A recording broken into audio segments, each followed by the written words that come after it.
Bé, l'experiència és molt positiva perquè hem comprat un celler que és el grup Chivite, que és del 1647, és l'11a generació, amb la qual hem comprat una bodega que té molta història, molta tradició i sobretot de vins d'alta gamma i de molta qualitat. No? Llavors hem comprat un celler reconegut a Espanya, no ens pot anar malament perquè creiem que fan uns vins de molt alta gamma i la idea és que puguem fer una integració molt important i acabi sent un grup molt important a Espanya, aquesta associació entre Peralada i el grup Chivite. L'Ex-13 és el primer vi que treu el celler de Peralada com a vi blanc.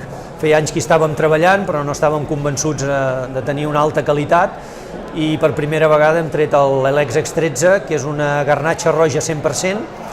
Ha estat envellit durant un any en botes d'acàcia i després l'hem tingut un any i mig amb ampolla. És collita 2016 i és una producció limitada, ja que hem fet només 600 ampolles, però creiem que és un vi amb molta personalitat, amb molta qualitat i sobretot molt d'equilibri entre la fruita i les notes de criança. La finca Garbet, francament, és una vinya espectacular que tenim davant del mar, és la nostra joia de la corona. Els dos vins ens estan anant molt bé, tant Aires de Garbet com Finca Garbet.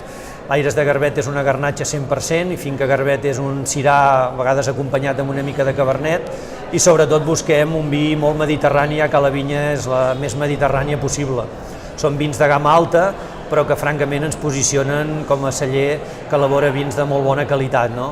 És una finca, jo crec que amb molta personalitat, que és de les finques més boniques que hi pugui haver-hi, i el més important és expressar aquell territori que tenim a la nostra zona a dins de les ampolles de vi com són Finca Garbet i Aires de Garbet.